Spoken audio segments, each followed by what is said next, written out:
Anyone in Oklahoma can tell you that tornado shelters are a life-saving tool that not enough Oklahomans have access to. Dr. Margulies, what research and development efforts are needed to develop low-cost tornado shelters that can benefit communities literally in the countryside too? Well, I grew up and spent nearly half of my life in Minnesota, so we have a bonding there. At the National Science Foundation, we fund unsolicited, no calls for it. Most of our funding goes to unsolicited research across the spectrum, from fundamental science and engineering to translation to a particular use. In this case, a design of a new shelter would definitely come to the engineering directorate, and those would be supported eagerly. It would have incredible societal impact. And along with that, what role can research universities and land-grant use universities with their statewide extension networks play in these efforts?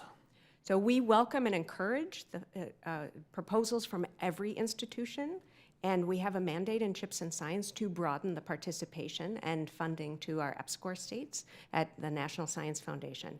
We have many initiatives that bring in land-grant institutions, of course, but also two-year and technical colleges as well, to really fund the great work as well as educational initiatives that the National Science Foundation invests in.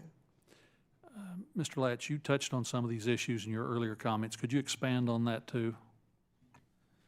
Thank you for the question, Sarah. And I would add that for several decades, FEMA and its partners have been at the forefront of developing what we believe are relatively cost-effective and near absolute protection storm shelters, initially for individuals and then later for communities.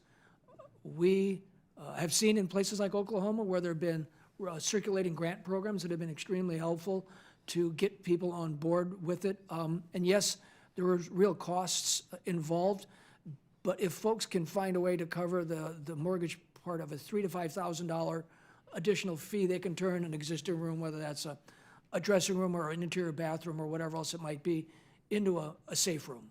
And lately and recently, we've seen a lot more work of communities choosing to develop community safe rooms in schools and other critical facilities.